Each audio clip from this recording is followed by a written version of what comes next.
8장 오늘 5절에서 13절까지입니다. 신약성경 마태복음 8장입니다. 5절에서 13절 말씀.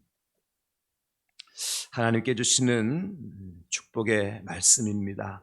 마태복음 8장 5절로 13절 말씀을 우리 함께 받도록 하겠습니다. 다 같이. 예수께서 가버나움에 들어가시니 한 백부장이 나와 간구하여 이르되 주여, 내 하인이 중풍병으로 집에 누워 몹시 괴로워하나이다. 이르시되 내가 가서 고쳐주리라. 백부장이 대답하여 이르되 주여, 내 집에 들어오심을 나는 감당하지 못하겠사오니 다만 말씀으로만 하옵소서. 그러면 내 하인이 낫겠사옵나이다. 나도 남의 수하에 있는 사람이요 내 아래도 군사가 있으니 이더러 가라 하면 가고 저더러 오라 하면 오고 내 정도로 이것을 하라 하면 하나이다. 예수께서 들으시고 놀랍게 여겨 따르는 자들에게 이르시되 내가 진실로 너희에게 이르노니 이스라엘 중 아무에게서도 이만한 믿음을 보지 못하였노라.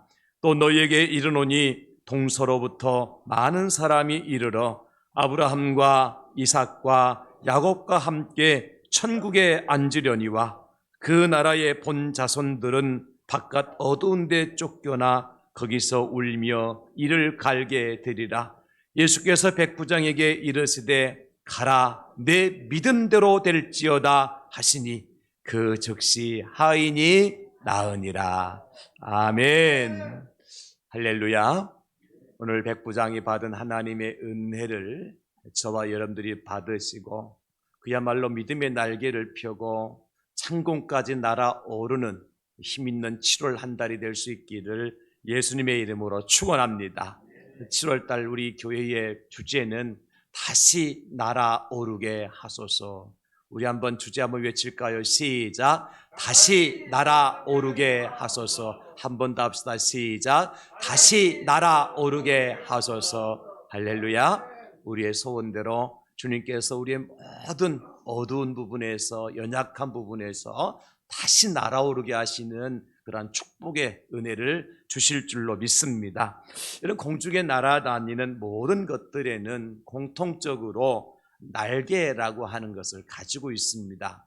몸집이 아주 큰 비행기로부터 시작을 해서 눈에 보일락말락하는 그 드론도 날개가 있고요. 날아다니는 새들은 물론이고 곤충들까지도, 나비나 잠자리와 같은 곤충들까지도 날개가 있기 때문에 공중을 날아오를 수가 있는 것입니다.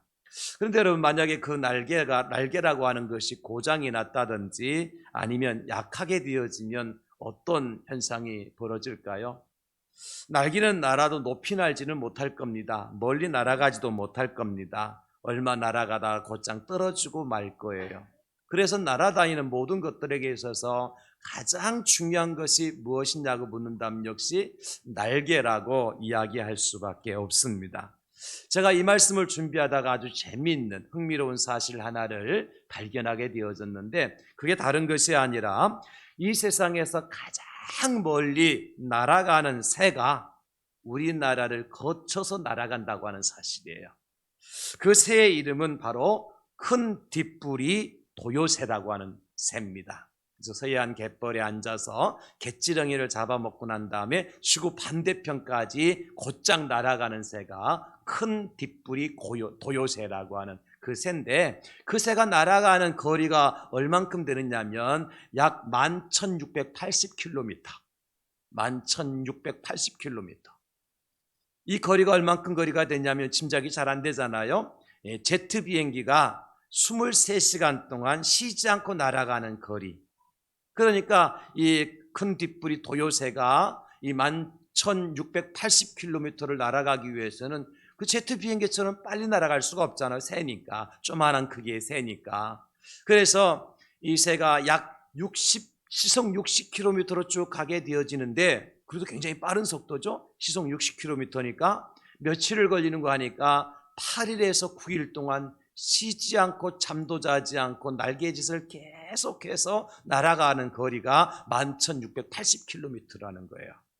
먹지도 않고 자지도 않고 쉬지도 않고 계속해서 며칠 동안 8일 혹은 9일 동안 날아서 11,680km라고 하는 엄청나게 긴 거리를 이 새가 날아가는 거죠. 여러분 굉장하지 않습니까? 비행기도 주유를 하지 않으면 그렇게 갈 수가 없는데 이 새가 먹지도 않고 자지도 않고 쉬지도 않고 8일 동안 또 혹은 9일 동안 계속 날개짓을 하면서 그 먼 거리를 날아간다고 하는 사실이죠. 이렇게 먼 거리를 오랜 시간 동안 한 번도 쉬지 않고 날아가기 위해서 하는 것이 딱 두 가지예요. 하나는 갯지렁이를 잡아먹고 지방분을 충분하게 섭취한다는 거예요. 그리고 이 날아가기 위해서 자기 몸을 최대한 가볍게 만들어야 되잖아요. 그러기 위해서 이제 큰 뒷부리 도요새는요, 자기의 기관이나 위, 이 같은 이런 것들을 갖다가 완전 축소를 시킨다는 거예요. 위를, 여러분 식사를 많이 하시다가 조금씩 줄여가면 위가 작아지잖아, 그죠? 그것처럼 이 도요새가 자기 기관이나 위 같은 걸 완전 축소시켜가지고 마치 위 속에 아무것도 들어가지 않아도 배고픔을 느끼지 않도록, 대신에 뭐가 있어야 돼요? 에너지는 있어야 되잖아요. 그 에너지를 무엇을 통해서? 자기가 섭취한 갯지렁이를 통해서 충분한 지방분을 섭취함으로 말미암아 그렇게 8, 9일 동안 쉬지 않고 날아갈 수가 있다는 거죠. 그러니까 그냥 자연적으로 바람에 의해서 날아가는 것이 아니라 나름대로의 이 큰 뒷부리 도요새는 자기 나름대로 11,680km라고 하는 엄청난 거리를 날아가기 위해서 뭘 하고 있는 거예요? 충분한 준비를 하고 있는 거예요. 준비 없이는 되어질 수 없는 일이라는 것이죠. 노력이나 변화가 없이는 세상에서 가장 멀리 날아가는 새가 될 수가 없다는 것입니다. 여러분, 우리의 믿음 생활, 신앙 생활은 어떻습니까? 우리가 한번 예수님 만나고 난 다음에 우리가 예수님 앞에 서는 그날까지 중단 없이 계속해서 믿음의 날개짓을 하면서 올라가야 되는데 우리는 어때요? 그렇지 못할 때가 있죠. 왜 그러느냐? 준비가 덜 돼서 그런 거예요. 준비된 자는 달려갈 길을 마치고 믿음을 지킬 수가 있는 겁니다. 저와 여러분들이 믿음의 준비를 잘하여서, 신앙의 준비를 다 잘하여서 독수리가 날개치며 올라간 같이, 그리고 달려가도 곤비치 아니하고 걸어가도 피곤치 아니하게 하시는 하나님의 은혜를 누리고 살아가는 여러분 모두가 될 수 있기를 예수님의 이름으로 축원합니다. 우리가 날아가야 됐잖아요. 그래서 사도 이사야 선지자는 말씀하시기를 주를 앙망하는 자가 독수리가 날개치며 올라간 것 같을 것이요 달려가도 곤비치 아니하고 걸어가도 피곤치 아니할 것이라고 말씀해 주셨어요. 여기 앙망한다라고 하는 원래 히브리어 원뜻은 무엇이냐면 먼못에 꼭 묶여있다 그런 뜻이에요. 그리고 간절한 마음으로 기대한다 그런 뜻이거든요.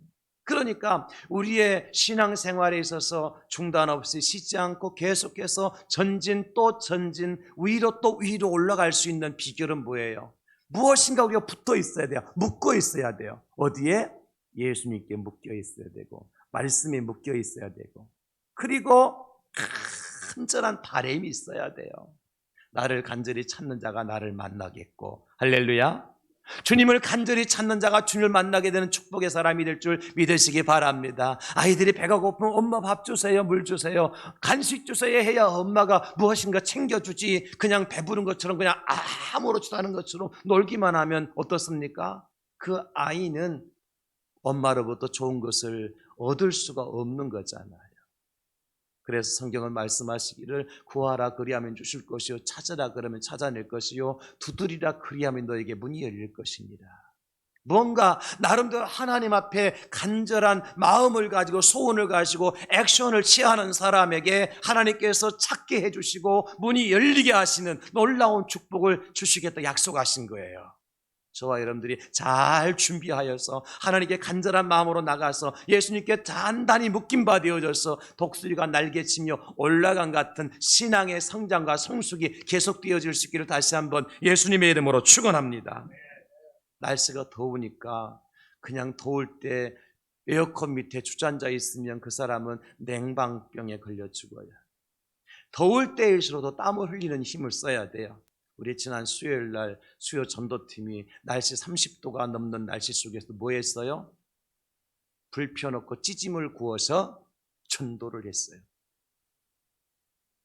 날씨 더우니까 우리 차가운 거 시원한 것만 생각하고 그냥 집안에서 에어컨 틀어놓고 선풍기 앞에 앉아 있으면 편할 것 같지요. 그러나 거기에는 뭐가 일어나지 않아요? 어떤 하나님의 기적과 역사가 나타나지 않아요.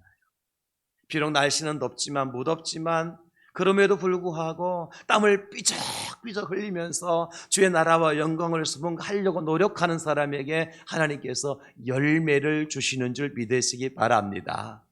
그래서 나온 말이 뭐예요? 이열치열이라는 말이 나오잖아요. 이열치열. 땀 날 땐 땀을 흘려야 돼요.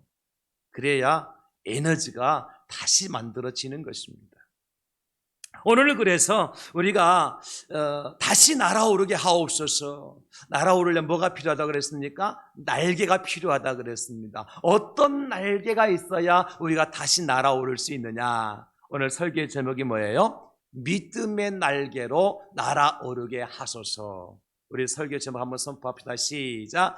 믿음의 날개로 날아오르게 하소서. 아멘. 믿음의 날개로 날아오르게 하소서.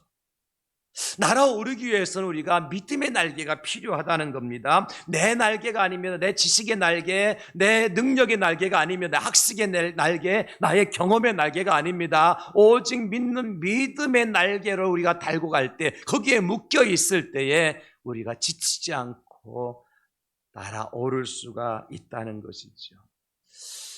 성경에 보면 적어도 세 종류의 믿음에 대해서 말씀해 주고 있어요. 성경 말씀에 기록한 믿음, 세 가지 종류의 믿음인데 첫 번째 믿음은 어떤 믿음이냐? 노믿음이에요. 무슨 믿음? 노믿음. 노믿음이라는 것은 믿음이 없는 거예요. 예수님께서 당신의 고향인 나사렛에 가셔서 뭔가 좀 당신 고향 사람들에게 큰일 하고 싶으셨어요. 사람 인지상정이라고 그렇지 않습니까? 뭔가 좋은 거 있으면 우리 가족들에게, 우리 식구들에게 먼저 주고 싶은 것이 우리의 마음이잖아요. 예수님도 마찬가지셨어요. 물론 하나님이시지만 온 이스라엘과 세상 끝까지 예수님 모든 인류의 하나님이시지만 그럼에도 불구하고 당신이 태어나신 곳에 더 정이 가는 것 아니겠어요? 그래서 그곳에 가서 능력을 행하고 기적을 행하고 병자를 고치고 많은 일들 하시고 싶으셨어요. 그래서 회당에 자석한 말씀을 전하는데 나사렛 사람들은 어떤 믿음을 가지고 있었느냐면 마태복음 13장 58절에 이렇게 기록을 하고 있습니다. 그들이 믿지 않음으로 말미암아 거기서 많은 능력을 행하지 아니하십니다. 믿지 아니함으로 말미암아 아무 능력도 행할 수가 없었어요. 이것이 나사렛 사람들의 신앙의 상태죠. 예수님께서 십자가 달려 돌아가신 후에 3일 후에 부활하셨습니다. 부활하셔서 마리아에게 보이시고 제자들에게 나타나셨어요. 그때에 예수님이 제자들의 믿음 어떤 상태였는가를 성경은 이렇게 기록을 해주고 있습니다. 마가복음 16장 11절 다 같이 읽을까요? 시작. 그들은 예수께서 살아나셨다는 것과 마리아에게 보이셨다는 것을 듣고도 믿지 아니하니라. 이게 무슨 믿음이에요? 노믿음. 제가 별명을 붙인 거예요. 그냥 노믿음. 믿음이 없는 거예요. 듣고도 보고도 믿지 못하는 참 안타까운 현실이죠.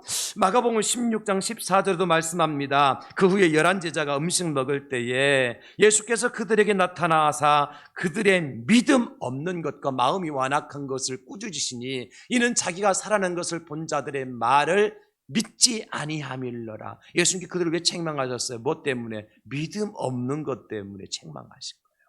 그러니까 여러분 보십시오. 이들은 날아오르기는커녕 한 발짝도 앞으로 전진할 수 없는 사람들이었어요. 이런 사람들을 가리켜서 뒤로 물러나 침륜에 빠질 자라고 성경 기록해 놓고 있는 거예요. 이 침륜은 뭐냐면 곧 지옥이에요. 믿음이 없으면 어디 갑니까? 지옥 가는 거예요. 따라서 예수천당, 불신지옥. 60, 70년대 과거에 외쳤던 우리의 구호지만 이것은 진리인 것입니다. 예수님 믿으면 천국 갈 줄 믿으시기 바랍니다. 예수님 믿지 아니하면 지옥 갈 수밖에 없다는 사실도 믿으시기 바랍니다. 우리가 이 사실을 믿어야 돼요. 그래서 노믿음의 결론은 뭡니까? 독수리가 날개치며 올라가는 것이 아니라 지옥의 낭떠러지에 불못에 빠질 수밖에 없다. 이것이 노믿음이에요. 또 하나의 믿음은 작은 믿음이라고요. 작은 믿음. 베드로를 비롯한 제자들이 배를 타고 갈릴리 바다를 건너가다가 또 베드로가 예수님께서 물 위로 걸어오시는 모습을 보면서 나도 걷게 해주세요. 그러니까 예수님께서 걸어오라 그러셨잖아요. 그때 베드로가 물 위로 걷다가 바다를 보고 물에 빠져 들어가잖아요. 풍랑을 만난 제자들, 물속에 빠져가는 베드로, 그를 향해서 예수님께서 뭐라고 말씀하셨느냐면 마태복음 8장 26절 이렇게 기록하고 있습니다. 예수께서 이르시되 어찌하여 무서워하느냐, 믿음이 작은 자들아 하시고 곧 일어나사 바람과 바다를 꾸짖으시니 아주 잔잔하게 되거늘. 풍랑이 일어서 배가 가라앉을 지경이 되니까 사경이 돼서 어찌할 바를 모르는 그 제자들을 향해서 믿음이 작은 자들아 그렇게 얘기했어요. 물에 빠져들어가는 베드로를 건져내시면서 예수님께서는 이렇게 말씀하십니다. 마태복음 14장 31절에 예수께서 즉시 손을 내밀어 그를 붙잡으시며 이르시되 믿음이 작은 자여 왜 의심하였느냐 하시고. 자, 믿음의 작은 자의 특징은 뭡니까? 무서워하고 의심하는 거죠. 여러분, 하나님 앞에 나와서 엎드려 기도하고 주여 믿습니다. 하나님 내 앞길을 열어주실 줄로 믿습니다. 내 자녀들 잘되게 해주실 줄로 믿습니다. 지금 암에 걸려있는 사랑하는 형제에게 하나님께 은혜 베풀어 주셔서 그 암덩어리가 녹아져 내리고 고쳐주실 줄로 믿습니다. 아멘 하고 돌아서면서 뭐라 그러죠? 설마 이런 일이 일어날 수 있을까? 그 당장 좋은 병원 찾아가려고 막 여기저기 전화하고 막 그러지 않습니까? 교회 와서는 어떻게 하고 믿습니다. 주님이 고쳐주실 줄 믿습니다. 믿습니다. 주님께서 인도하실 줄 믿습니다. 그래 놓고 돌아서서는 어때요? 무서워하고 의심하는 믿음. 이 믿음이 어떤 믿음이라고요? 작은 믿음이라고요. 대부분의 사람은 어떤 믿음을 가지고 있을까요? 우리는 믿음 없는 사람은 아닙니다. 그죠? 우리는 믿습니다. 예수 그리스도를 믿고 말씀을 믿고 하나님을 믿고 천국을 믿습니다. 그러나 우리는 어떤 믿음을 가지고 있어요? 작은 믿음의 소유자들일 수 있습니다. 얼만큼 작으냐? 겨자씨보다 작은 믿음이에요. 마태복음 17장 20절 이르시되 너희 믿음이 작은 까닭이니라. 진실로 너희에게 이르노니 만일 너희에게 믿음이 겨자씨 한 알만큼만 있어도 이 산을 명하여 여기서 저기로 옮겨지라 하면 옮겨질 것이요 또 너희가 못할 것이 없으리라. 우리가 어떤 믿음, 얼마나 믿음이 없어요? 겨자씨 한 알만큼의 믿음도 없다. 작은 믿음이라는 말씀이에요. 겨자씨가 얼마나 사이즈가 얼만큼 되는 그 씨앗이냐면 여러분, 이해하기 좋게 여러분들이 깨알이죠. 깨씨. 우리 청년들은 잘 모를 거예요. 깨가 뭔지 잘 모르니까. 깨소금 만들 때 깨로 만든다 알겠지? 그게 이제 깨거든요. 그만한 사이즈가 겨자씨예요. 근데 그 겨자씨를 심으면요 자라고 또 자라서 나무처럼 자라가지고요 새들이 와서 깃들고요 지나가는 나그네들이 거기에 그 그늘 밑에 잠깐 쉬었다 갈 정도로 엄청나게 큰 나무가 되는 거예요. 그러니까 겨자씨 그 깨알 만한 그 사이즈의 믿음도 없는 것이 어떤 믿음이라고요? 작은 믿음이다. 여러분, 그렇다면 우리가 어떤 믿음을 가질 때에 독수리가 날개치며 올라간 것 같은 다시 날아오르는 그러한 이제 믿음의 성장을 가져올 수 있느냐, 어떤 믿음의 날개를 가져야 되느냐, 오늘 본문을 통해 두 가지만 제가 간단하게 말씀을 드릴 거예요. 첫째는 크고 강한 믿음의 날개로 다시 날아오를 수가 있습니다. 어떤 믿음으로요? 크고 강한 믿음의 날개. 큰 믿음의 날개, 강한 믿음의 날개, 두 날개를 가지고 있는 사람이 다시 날아오를 수가 있다는 거죠. 오늘 말씀은 백부장의 이야기지 않습니까? 백부장이라고 하는 것은 100명의 군사들을 거느린 이제 사람이에요. 그러니까 장수 100명을 거느리고 있으면 보통 사람이 아니지 않습니까? 그런데 그 백부장에게 하인이 있었는데 그 하인이 중풍병에 걸려 오늘 본문 말씀을 보니까 몹시 괴로워하고 있는 거예요. 이 모습을 지켜봤던 백부장이 뭐 자기 하인의 이야기니까 나와는 관계없으니까 그냥 다른 사람으로 하인을 교체하면 될 거 아니에요, 그죠? 그런데 그리하지 아니하고 그 하인의 몹시 중풍병 때문에 괴로워하는 그 하인을 위하여서 예수님께 나와서 말합니다. 예수님, 내 하인이 중풍병에 걸려서 몹시 괴로워하고 있사오니 내 하인 좀 고쳐주십시오. 그랬더니 예수님께서 반갑게도 하시는 말씀이 뭐라고 하시느냐면 내가 가서 고쳐주리라. 오케이 사인이 났어요. 그런데 이상하게도 백부장이 예수님의 그 말씀을 듣고 하는 말이 오늘 9절과 10절에 나오는데 그 내용의 요점이 뭡니까? 예수님이 우리 집까지 오시지 않아도 이 자리에서 말씀만 하셔도 내 하인이 낫겠사옵나이다. 이게 요점이에요. 바로 이 자리에서 말씀만 하셔도 내 하인이 낫겠사옵나이다.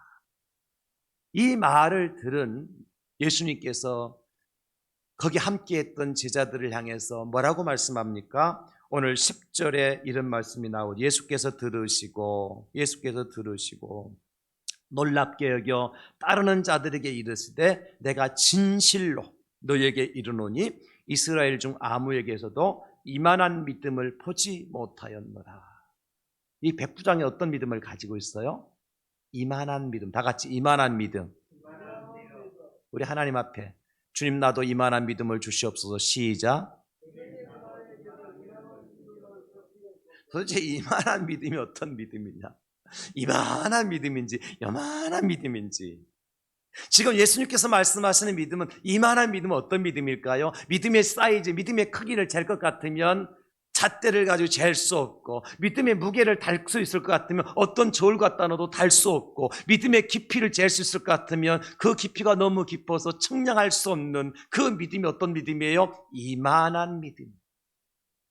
그러니까 오늘 제가 크고 강한 믿음의 날개다 그랬잖아요. 크고 강한 믿음이었어요. 백부장의 믿음이 그런 믿음이었다는 것입니다. 그래서 예수님께서 뭐라고 말씀하시죠? 가라, 내 하인이 나았느니라. 가라, 내 믿음대로 될지어다.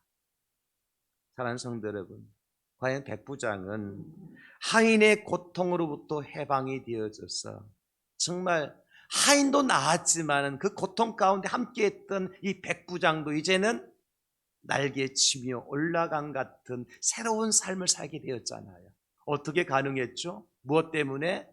크고 강한 믿음의 날개가 있었기 때문에 가능했다. 어떤 믿음이냐? 이만한 믿음이죠. 그러면 백부장이 가지고 있었던 크고 강한 믿음은 어떤 믿음이죠? 뭘 믿는 믿음이었습니까? 예수님의 말씀을 믿는 믿음이었어요. 말씀만 하옵소서, 이거 있잖아요. 그죠? 말씀대로 될 것을 믿은 거예요. 저는 이 말씀을 묵상하면서 제가 엄청나게 은혜를 많이 받았거든요. 왜냐하면 여러분 상상해 보십시오. 지금도 예수님께서 우리가 기도하면 알아서 내가 찾아가서 고쳐줄게, 찾아가서 문제 해결해 줄게 그러신다면 우리가 언제까지 기다려야 돼요? 예수님 다시 오실 때까지 기다려야 됩니다. 그죠? 예수님 지금 어디 계세요? 하나님 나라에 계시잖아요.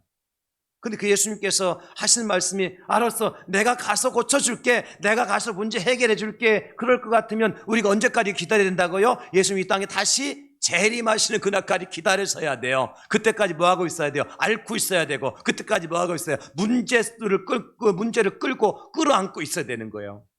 근데 예수님께서 가서 고쳐줄게 하는데 백부장은 뭐라 그래요? 거기서 말씀만 하시옵소서. 저는 이게 은혜가 되더라고요.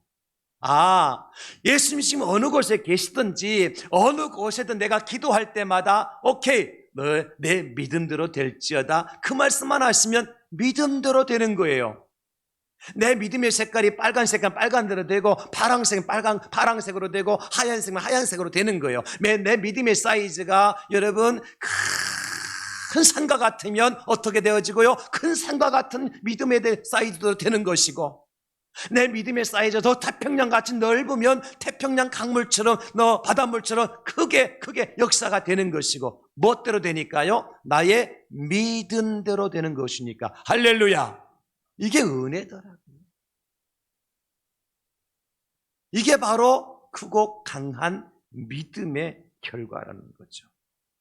성경에는 이와 아주 유사한 믿음을 가진 한 여인의 이야기를 또 말씀해 주고 있습니다. 다른 여인이 아니라 가나안 여인의 이야기죠. 자기 딸이 흉악한 귀신에 걸려가지고 괴로워하고 있습니다. 불 속에도 들어가고 물 속에도 들어가고 두고 볼 수가 없어요. 근데 마침 예수님께 그 동네로 지나간다는 소식을 접하고 이 여인이 마을 앞까지 나와서 다윗의 자손이여 나를 불쌍히 여기시옵소서, 내 딸이 흉악한 귀신에 걸렸나이다. 아무리 여인이 고함을 질러도 예수님은 묵묵부담입니다. 그러니까 더 큰 소리를 질렀겠죠. 못 알아들으셨나? 안 들리나? 여인은 간절한 마음으로 예수님 불렀습니다. 다윗의 자손이여 내 딸이 흉악한 귀신에 걸렸나니 내 딸을 구원해 주십시오. 듣다 못한 주님의 제자들이 예수님께, 예수님 저 여자 그만 좀 시끄럽게 하고 있으니까 돌려보내도록 하십시오.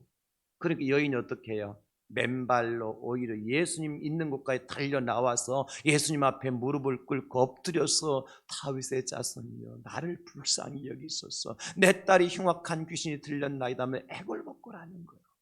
그때에 예수님께서 만약에 우리가 예수님이라면 어떻게 하겠어요? 참 알았다, 내가 가서 고쳐줄게 하셨을 텐데 예수님 그 순간 그렇게 아니하시더라고요.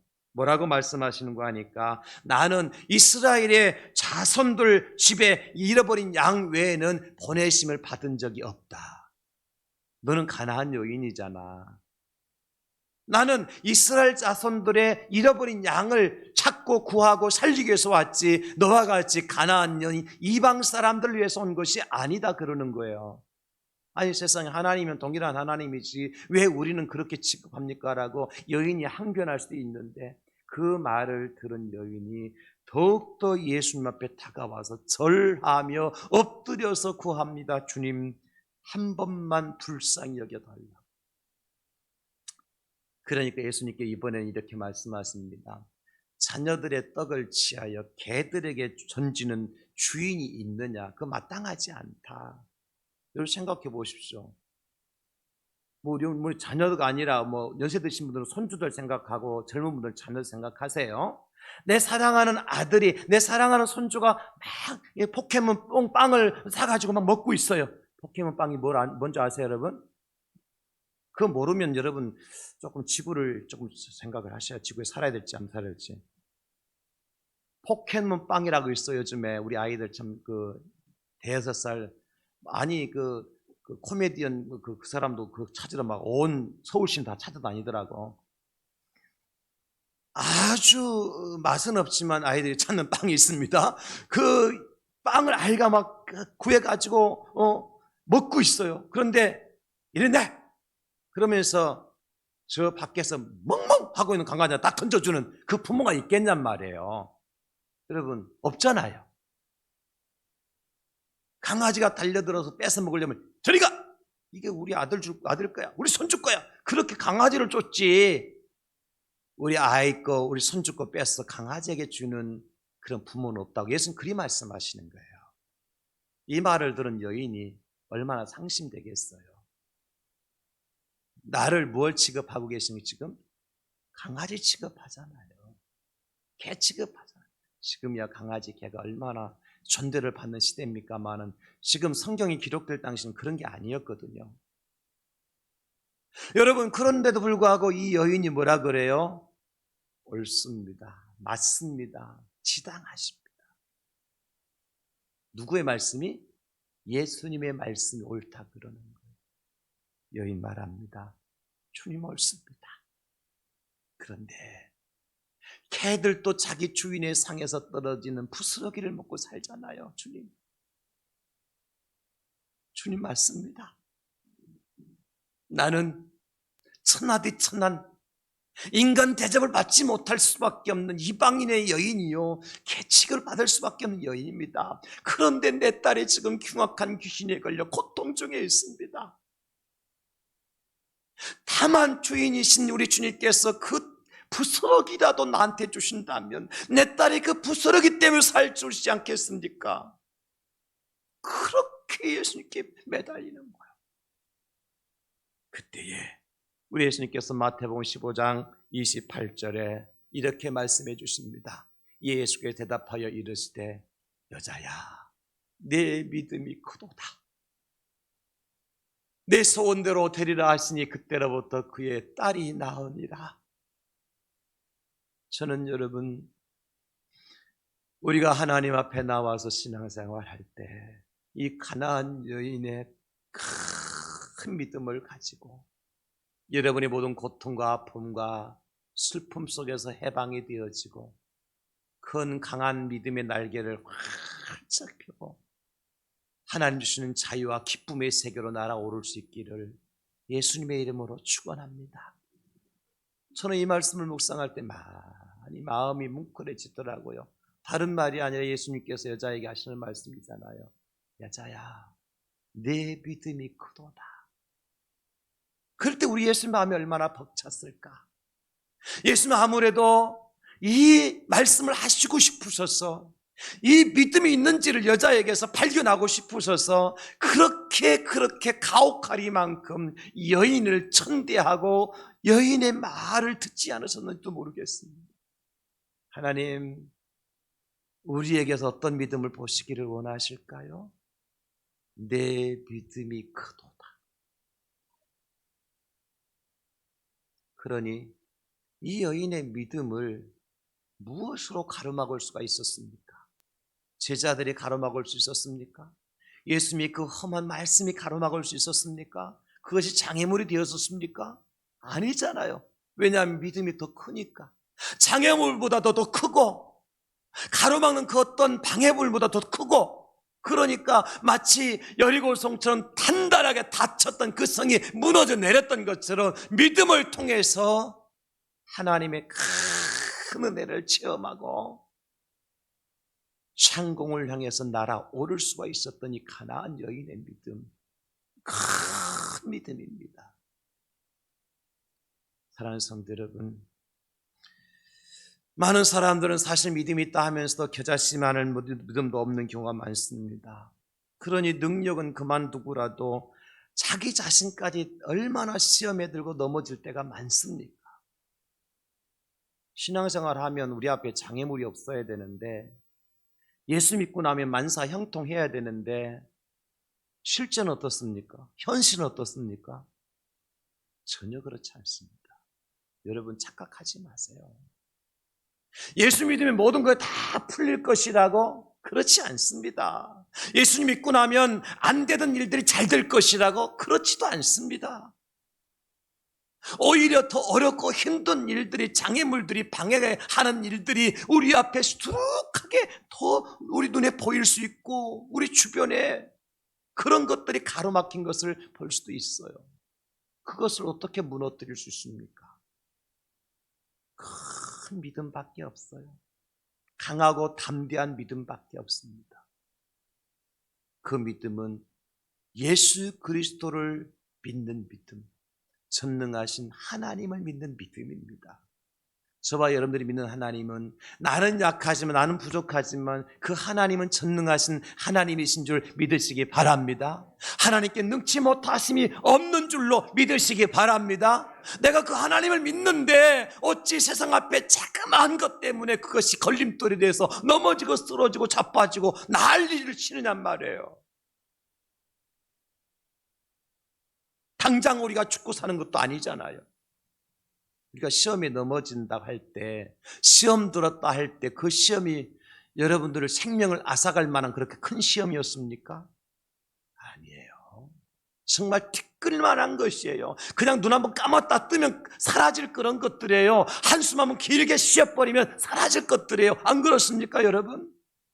내 한쪽 귀로도 한쪽으로 세어버리면 그만일 것들이에요. 내 마음에 품고 있을 것도 아니라고요. 그런데 그 조그마한 것 때문에 넘어지고, 그 조그마한 것 때문에 좌절하고, 그 조그마한 것 때문에 사람의 삶을 포기하는, 뭐가 없어 그래요? 그거 강한 믿음이 없어 그런 거예요. 겨자씨만한 믿음이 없어 그런 거예요. 비록 현실은 경제가 엉망이고 코로나가 다시 재확산 조짐이 보이고 창궐하고, 그래서 세상에서 교회를 바라보는 시선들이 그렇게 예사롭지 않다 할지라도 우리 하나님은 여전히 살아계십니다. 하나님은 살아계십니다. 이 믿음을 갖는 거예요. 내가 한치 앞도 내다볼 수 없을 만큼 현실은 캄캄하고 어렵고 힘든다 할지라도, 내가 무엇을 어떻게 해야 될지 알지 못하여서 그냥 그 자리에 털썩 주저앉아서 인생을 포기하고 싶은 그 순간에도 하나님은 살아계십니다. 그 하나님 어떤 하나님이십니까? 전능하신 하나님이십니다. 능치 못하심이 없으신 하나님이십니다. 홍해를 가르신 하나님이십니다. 광야의 길을, 사막의 샘물을 만들어 놓으신 하나님이십니다. 요단 강물을 건너게 하시고 여리고성을 무너뜨려 주신 하나님이십니다. 여러분, 그 하나님 믿으십니까? 그 하나님은 지금도 살아계신 하나님이시라는 거예요. 무엇을 위해서? 우리의 믿음의 날개를 통해서 하나님이 계획하고 뜻하신 바를 이루시기 위해서 하나님 지금도 살아계시고 역사하신 하나님이시다. 대한민국이 몇 년 동안 OECD 국가 중에서 1등을 놓치지 않는 것이 딱 하나 있어요. 수년 동안 1등을 계속 달려왔습니다. 그게 뭔지 아세요? 자살률입니다. 우리나라가 올림픽도 개최한 나라 아닙니까? 월드컵까지 개최했잖아요. G20 정상회의를 우리나라가 개최했습니다. 여러분, 이거 보통 예사로운 일이 아닙니다. 그런데 이 엄청난 일을 했음에도 불구하고, 또 우리나라가 기독교 국가는 아니지만은, 국교를 기독교로 정한 나라는 아니기 때문에 종교의 자유가 있는 나라라서, 그러나 적어도 통계적으로 4분의 1 정도가 기독교인이라고 말을 하고 있지 않습니까? 통계가 좀 잘못될 수도 있겠지만은 10사람 중에서 4사람 중에서 1사람은 예수 믿는 사람이라고 얘기하고 있지 않습니까? 그런 나라가 왜 세계 51개국 OECD 국가에서 자살률 1위가 되냔 말이에요. 뭐가 없습니까? 살아계신 하나님에 대한 믿음이 없어서.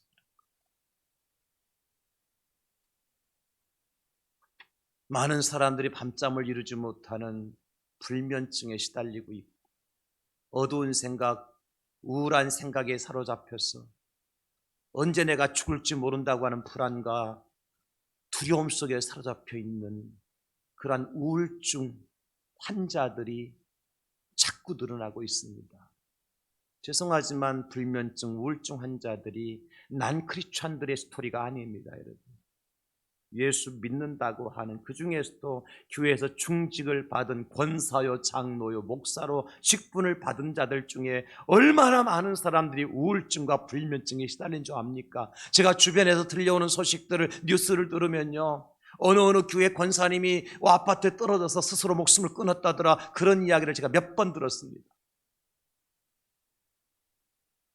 물론 오해하지 마시기 바랍니다. 우울증도 불면증도 감기와 같은 질병 중에 하나입니다. 그래서 약을 드셔야 됩니다. 그렇지만 약만으로는 해결되지 않을 때 우리에게 뭐가 필요할까요? 믿음이 필요한 겁니다. 어떤 믿음요? 하나님 지금도 살아계신다. 나의 모든 이 생사복을 주관하신 하나님 살아계신다. 나를 통해서 하나님의 위대한 역사를 써내려 가시기 위해서 지금도 하나님은 시퍼렇게 두 눈을 뜨고 나를 바라보고 계신다. 이 믿음을 가질 때에 불면증도 우울증 가운데서도 해방의 기쁨을 누리고 날개치며 올라갈 수 있는 그런 삶을 살아갈 수 있는 겁니다. 저는 오늘 이 시간에 여러분 가운데 혹시나 이런 질병 때문에 고통당하는 분들이 계시다면 하나님이 살아계시다는 사실을 믿고 하나님께서 말씀하신 말씀대로 이루어질 수 있다는 사실을 믿고 그 믿음으로 모든 질병의 권세에서 해방되어지고 자유케 되어지며 믿음의 크고 강한 믿음의 날개를 치고 창공으로 올라가는 저와 여러분 될 수 있기를 예수님의 이름으로 축원합니다. 하나님 역사하실 겁니다. 두 번째는 깨끗하고 순결한 믿음의 날개로 다시 날아오를 수 있습니다. 오늘 백부장 말씀만 하옵소서. 백부장의 이 말을 들으면서 제가 느낀 점이 뭔지 압니까? 야, 진짜 순수하다. 정말 아무런 의심이 없고 계산도 없는 믿음이구나. 어린아이와 같은 믿음이구나. 그걸 깨닫게 됩니다. 군더더기가 없는 깨끗한 믿음이었어요.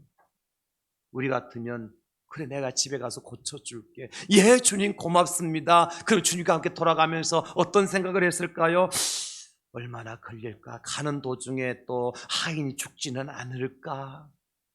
그리고 집에 들어가면 그 주님 어떻게 모셔야지? 고쳐주면 사례는 얼마나 드려야 될까? 이런저런 복잡한 생각을 가지고 있었을 거예요. 근데 백부장 그렇지 않았습니다.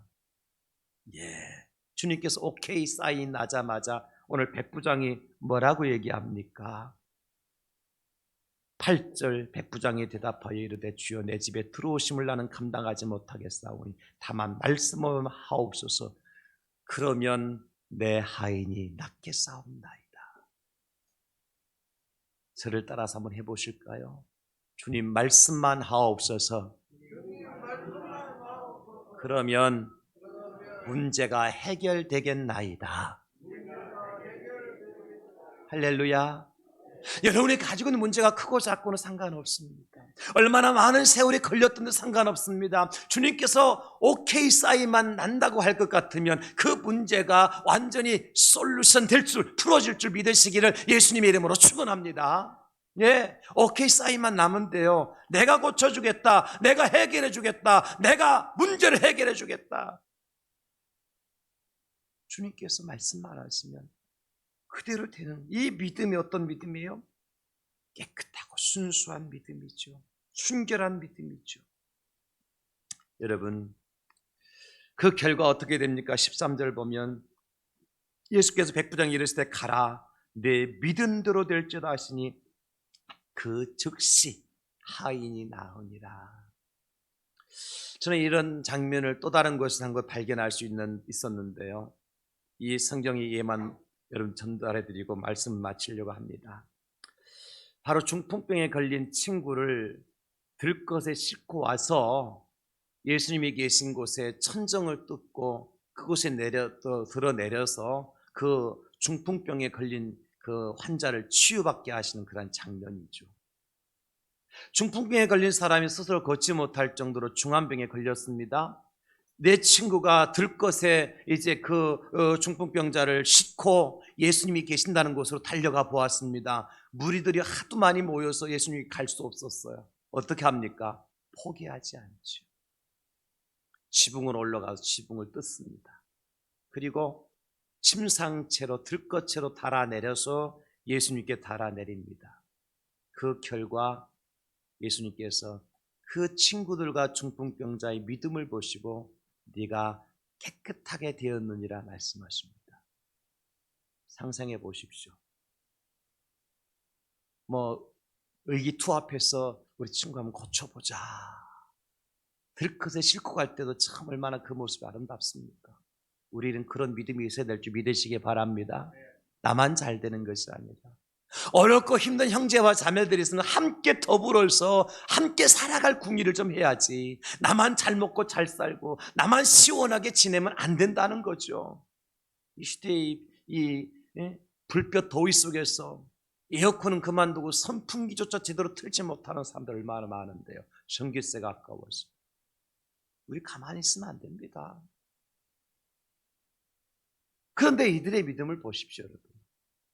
예수님께로 가니까 도무지 예수님 들어갈 수가 없어요. 그들은 지체하지 않습니다. 방법이 생각났어요. 이런 공간이 있으면 지붕에 올라 지붕 뜯으면 될 거 아니에요, 그죠? 다른 방법이 없잖아요. 그런데 그것이 쉬운 일입니까? 지붕이 뭐 지푸라기로 만들어낸 지붕도 아니고, 지붕 뜯으면 나중에 병 낫고 나면 복구해 줘야 되는데 비용 들어가요, 안 들어가요? 비용 들어가죠. 아니, 지붕 뜯을 때 먼지가 날까요, 안 날까요? 먼지 나죠. 거기에 모이는 사람들이 그냥 내버려 둘까요? 잘한다고 박수 쳐주고 응원해 줄까요? 천만의 말씀입니다. 무엇 하는 짓이냐고. 아마 책망하고 원망하고 불평하고 얼마나 시선이 따가웠겠어요. 그런데 그들의 마음은 한 가지밖에 없습니다. 뭐죠? 이 친구를 예수님께로 데리고 가면 고침받을 수 있다. 다른 거 아무 계산하지 않았어요. 이것저것 따지지 않았다고요. 이것이 어떤 믿음입니까? 어린아이와 같은 깨끗하고 순결한 믿음인 것입니다. 주님, 오늘 우리에게 이런 믿음을 원하십니다. 우리는 너무 계산하고 따져요.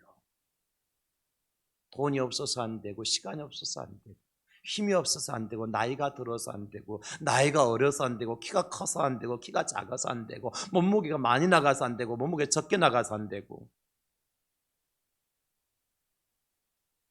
우리는 하나님 앞에, 하나님 그냥 순수한 믿음으로 수고하고 무거운 짐진 자들아 다 내게로 오라.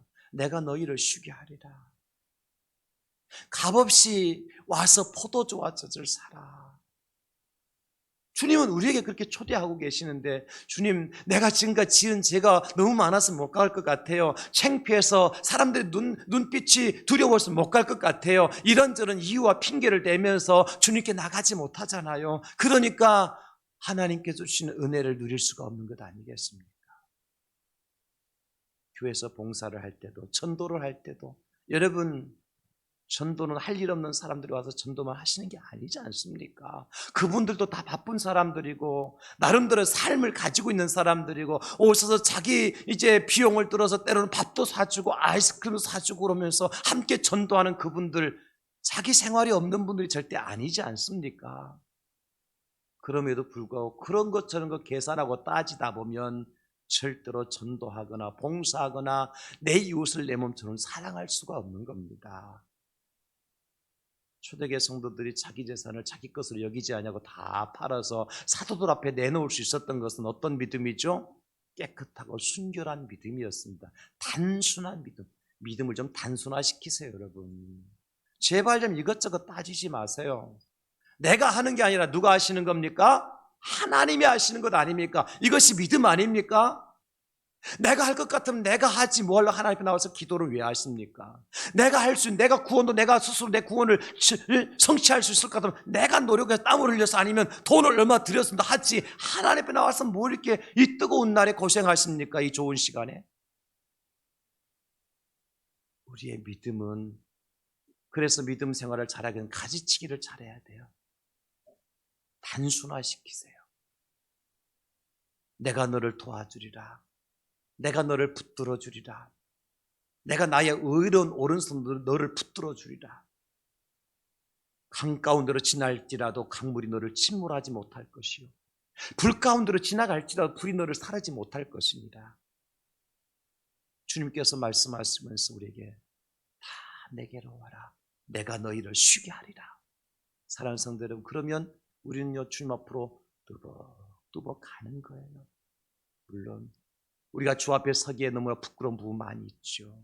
그래도 주님께 가는 겁니다. 연약한 부분 많이 있죠. 그래도 가는 겁니다. 부족한 부분 한없이 많죠. 그럼에도 불구하고 가는 겁니다. 그럴 때 주님은 우리를 사랑하셔서 너는 내 것이다, 내가 너를 지명하여 불렀는 너는 내 것이라 말씀하시면서, 선한 목자 우리 주님께서 우리의 믿음의 날개를 달아주시고 그 날개로 상공을 향해 날아오를 수 있는 그런 놀라운 은혜와 복을 베풀어 주실 줄로 믿습니다. 오늘 우리에게 두 날개를 달으라고 말씀하십니다. 크고 강한 날개, 깨끗하고 순결한 날개, 이 믿음의 날개를 달아야 돼요. 이 도의 속에 그 날개를 가지고 우리 믿음의 창공을 향해서 마음껏 날아오르는 저와 여러분들 될 수 있기를 예수님의 이름으로 축원합니다. 주님 감사합니다.